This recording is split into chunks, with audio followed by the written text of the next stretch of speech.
All right, and uh, we're I believe we're live.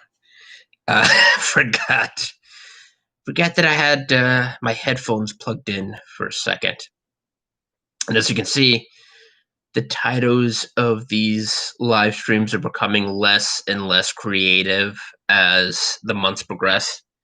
Just like the it's kind of the opposite of this year. My live streams are very predictable in terms of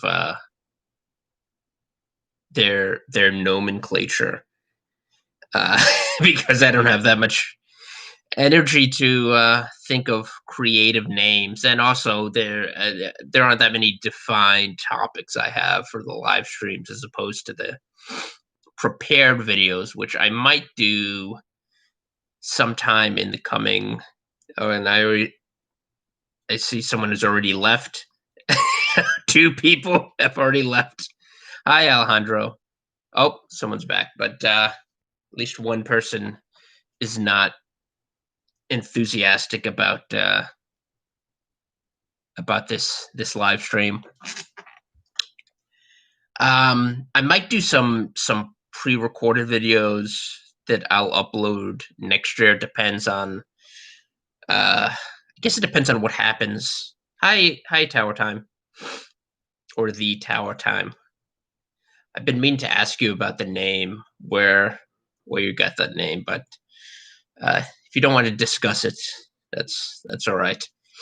It's kind of interesting when you look at YouTube. You have the people that have their real names and real faces, so they're not really trying to conceal their identity, like me.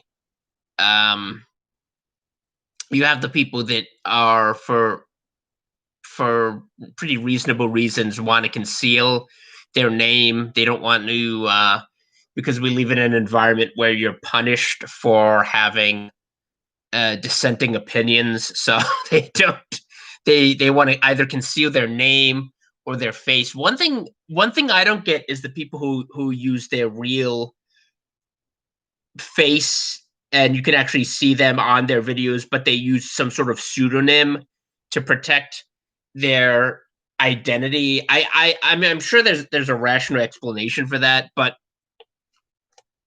uh, I'm sure there's a rational explanation for why they don't want to reveal their real name. It probably has to do with concern that some of these lunatics, some of these inquisitors might try to hunt down their relatives or their family or their friends. But the fact that their faces out there, it kind of defeats the purpose a little bit. I don't know. Maybe I'm wrong about this. Maybe there is a rationale for that, but uh, I don't think I look like a tamarin monkey. Well, that's good to know.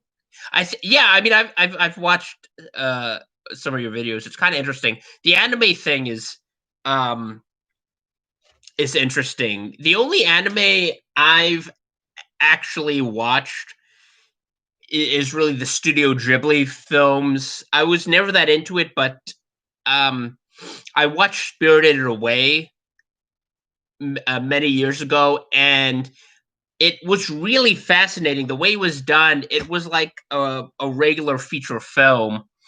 So I started watching some how Miyazaki films, and I was really kind of blown away.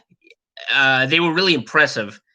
So so Studio Ghibli, I'm kind of familiar with, but other anime, I think I watched Ghost in a Shell, the movie, but other than that, I'm not really that familiar with. I did watch an interesting video where a guy explained what anime is, because I think a lot of people, and presumably he had the same idea. A lot of people don't really know what it was. I mean, I wasn't really clear to what the boundaries were myself, but apparently it's any animation produced in Japan. So it doesn't refer to a particular aesthetic or a style. It it so people think anime, they think of a certain type of drawing, of artwork, but it really has nothing to do with that. It's basically any sort of animation, so any moving animated figures that are produced in Japan. So something like something along like Transformers, for example. I don't think that was pro- produced in Japan, but if there were a cartoon similar to that in style that was made in Tokyo, that would be considered anime. Uh, Whereas, something in produced by Cal Arts, which is an animation studio in the US, that wouldn't be considered anime, even if it looked um like Pokemon or what's the other one? Um, Dragon Ball Z, something like that. It's a bit of a diversion, but I thought I would just for those of you who are kind of confused about what anime is. Oh, okay, so that makes sense. The Tower Time, yeah, that actually makes sense. A lot of these online pseudonyms you see, you they're kind of inscrutable because it's some sort of random assortment of words and randomized digits, which I presume is because they tried to claim that name, but it's already, someone used it, 5 years before, so they had to, instead of Pokemon GP, you have to use Pokemon 19471. But I always enjoyed the cyber squatters, these people who buy up names for websites because they know that they're going to be in demand sometime in the future, or sometimes they don't even know. They just do it. And this was really popular during the advent of the World Wide Web, when there weren't that many websites. uh People would just buy the domain names for these websites. My friend Michael Malice has actually done this. He's done this a lot. He bought the, I think, johnbrennan.com, and it redirects to a Donald Trump fundraising website. he did that he did that a couple of years ago. uh Dibujitos animados. Animado would be Spanish, the opposite of inanimate. I think animado comes from the Latin anima, which means soul. Yeah, yeah. That's the thing. It basically means Japanese. What I gathered from his video was it just meant Japanese animation. So anything that's animated that's produced in Japan is considered anime. And it was really interesting because he went through the progression of what would be considered anime. So what type of cartoon, I guess you would call it a cartoon here. What's the minimal level of animation required in order for it to be considered anime? So you get to the point where it's just like there was a Japanese TV show, and I think there's a clip from this on YouTube, where you have these two illustrators, and they have these two giant white pads with drawings on them, and the drawings progressively they tell a story, and they keep flipping the pages into the very end. So it's sort of like a kind of an in an in a live animation you're watching. You're watching an illustrated story come to life through their actions. Goblin Slayer. That's that's that that doesn't sound like an anime, but I guess if it's made in Japan, I suppose it is. Um, no, I think anime just means animated. Any sort of animated production that's made in Japan. I actually watched the documentary they made about Studio Ghibli. I forget the title of it, but they interviewed how Miyazaki. Actually, no, it might have been a documentary about him. I'm not sure, but they actually interviewed him and talked. This was made after he decided to retire. I think his last film was The Wind. What is it? The Wind Returns. Let me see. Really quickly. The Wind Rises. That's it.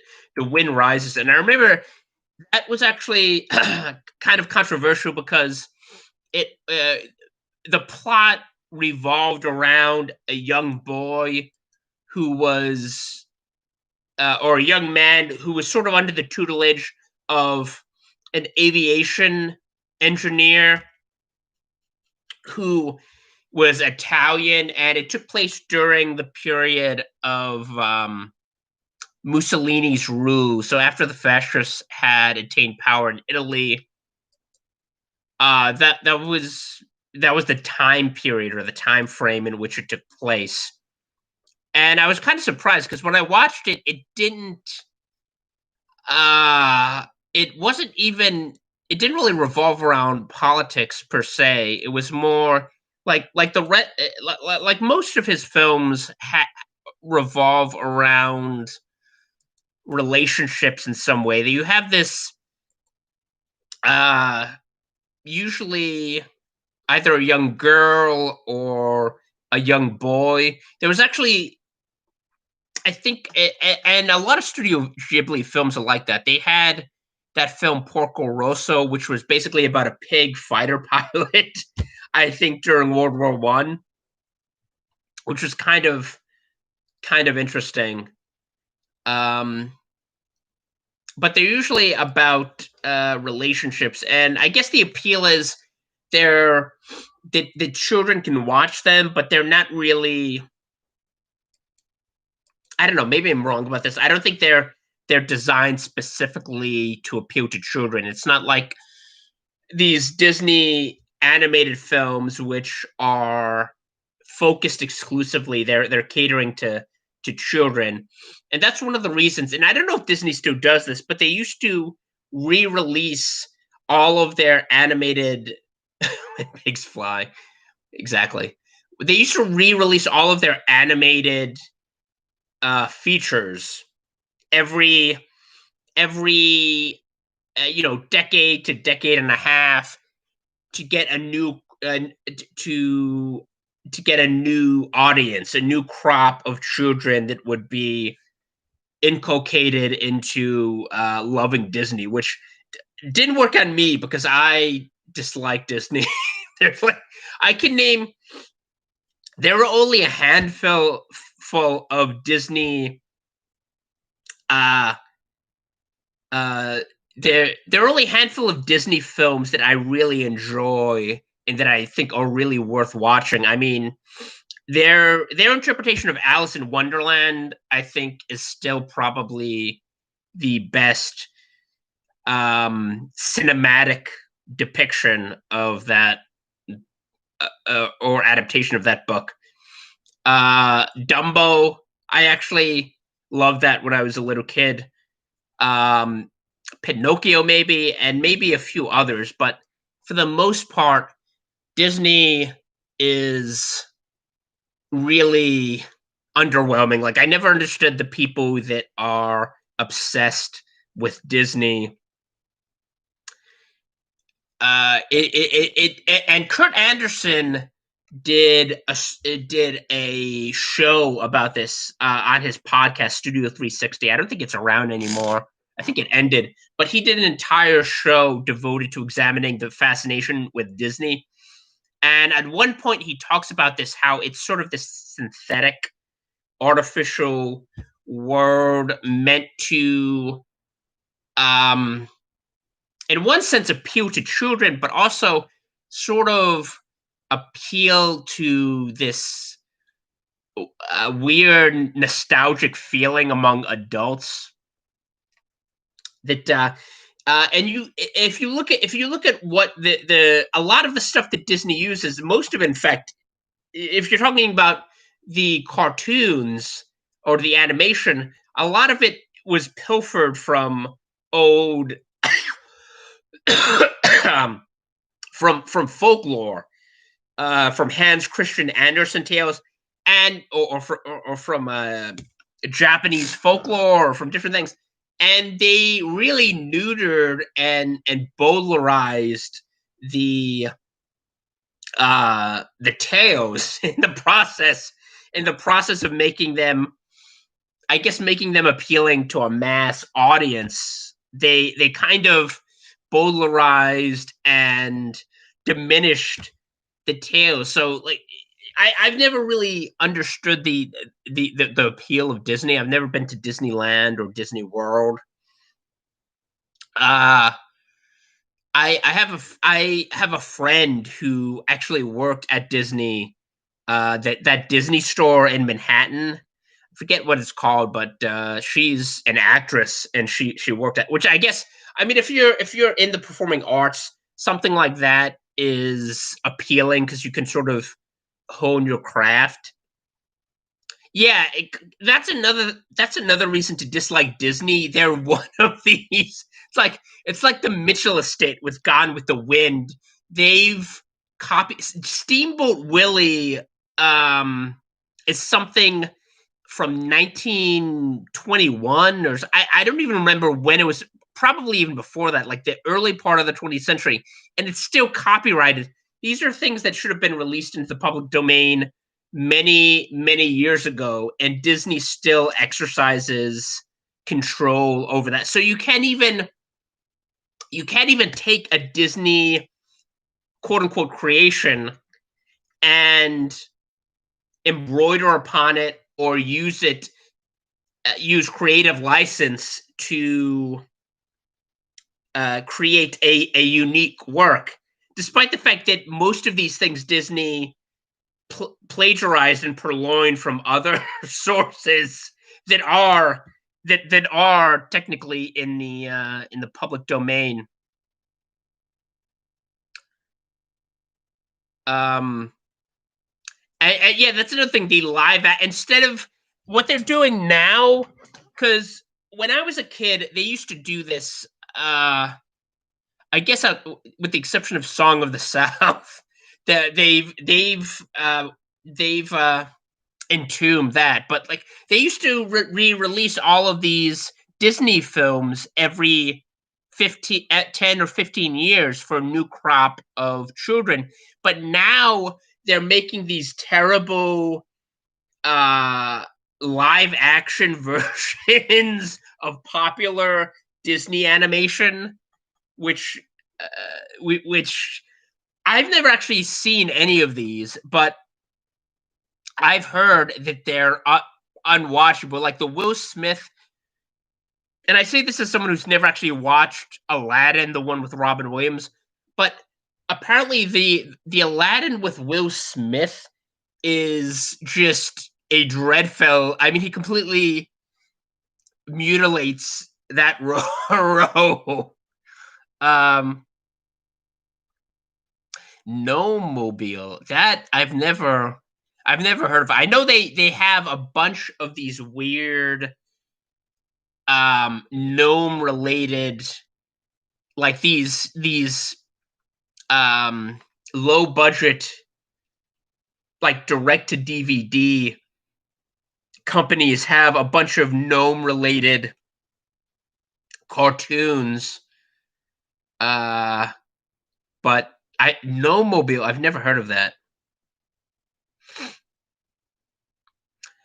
Mary Poppins, yeah, that's a good one. I forgot about that, but yeah, Mary Poppins is a really good film. But again, I mean, very few, particularly the animated films.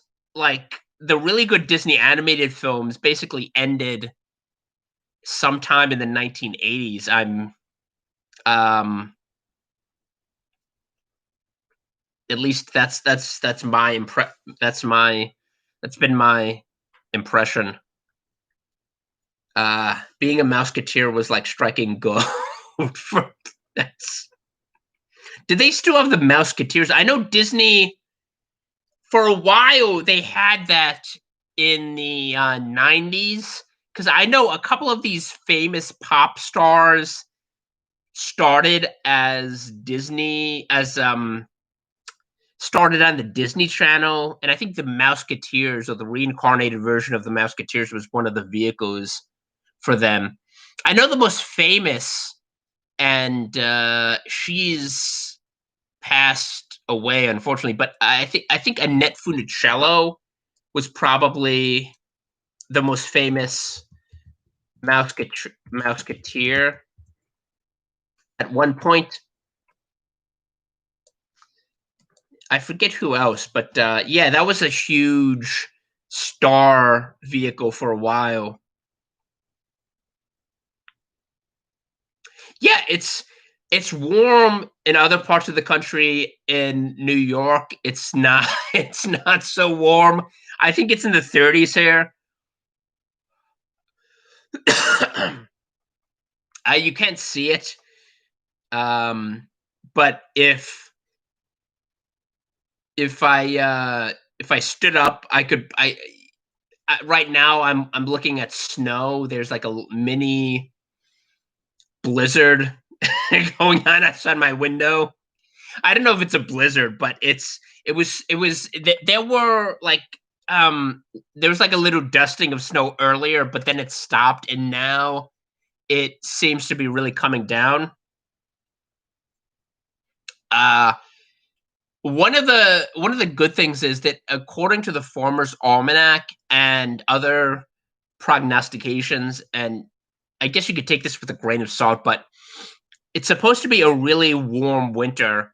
So hopefully by the time winter actually arrives, like after December 20th, when we get into January and February, which are usually the worst months, it should be relatively I mean, hopefully it'll be kind of tepid. Like I mean, I don't know if it'll be warm, but with any uh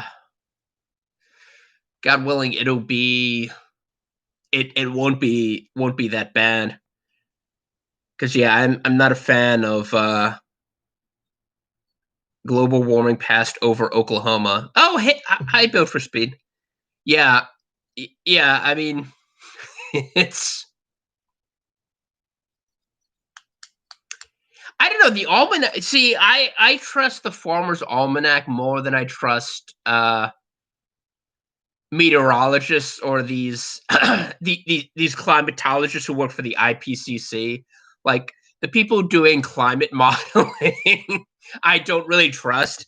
But I mean, people who have a stake in the weather usually, I don't know. I think they can be trusted a little bit more. At least that's been my experience. People who have skin in the game. Space weather stinks. Yeah, I mean that was one of the things. That was one of the many suspicious things that happened on election night. The betting markets were predicting that Donald Trump was going to be reelected all the way up until I would say 3 p.m. Or 3 a.m. And then once within less than an hour, you had, or a few hours, you had a gigantic vote dump. But you had the betting markets switch. Um, I mean, that's anecdotal evidence. I mean, there are more concrete examples of what would like if you're just analyzing it analyzing it from a statistical perspective, the odds that oh, thanks, Good for Speed. The odds that you would have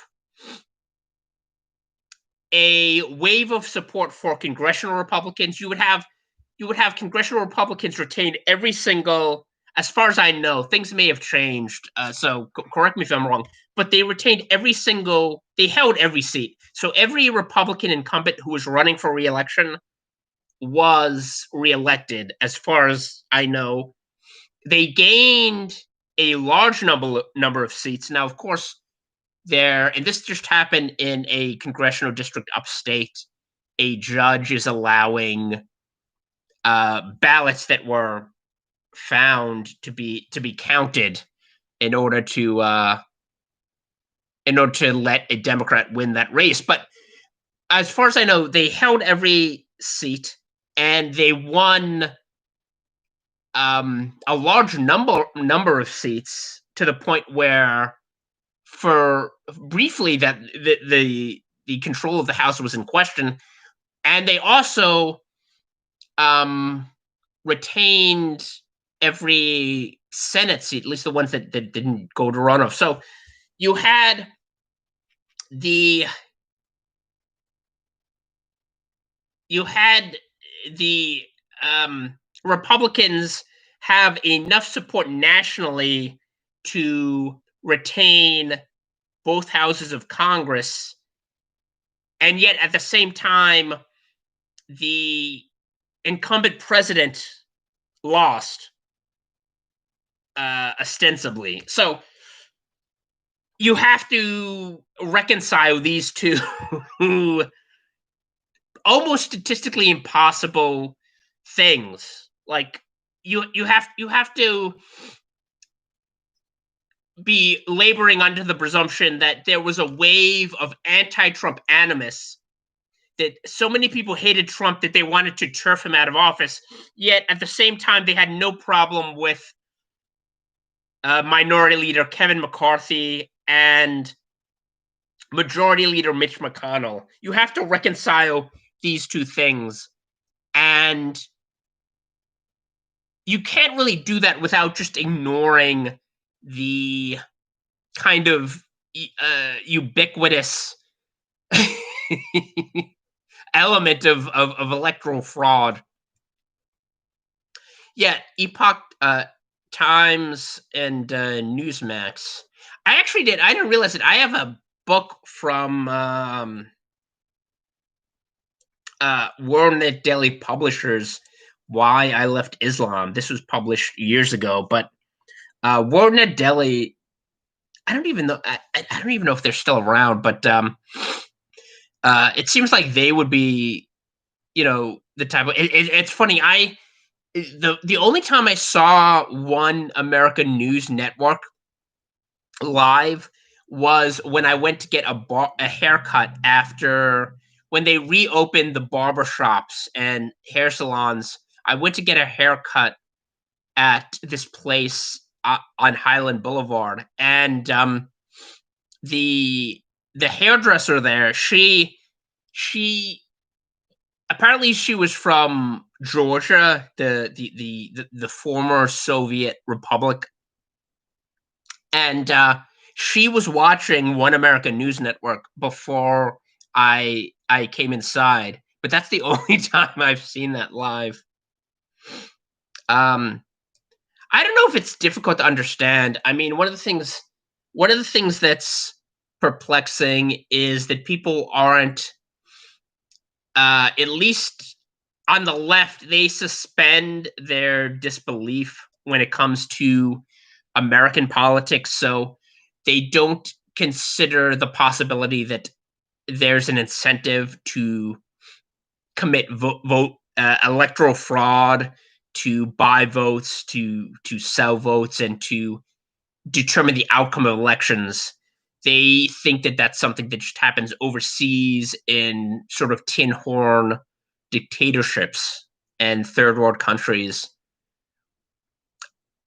despite the fact that the animating feature of these contest is the same, the acquisition or retention of power.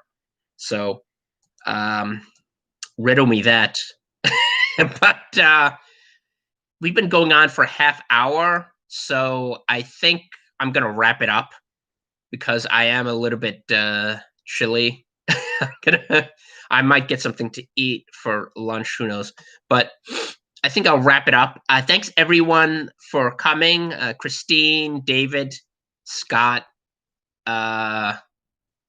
Miller, Alejandro, Tim, of course. Whoever else was watching, all the lurkers. And I will see you next time.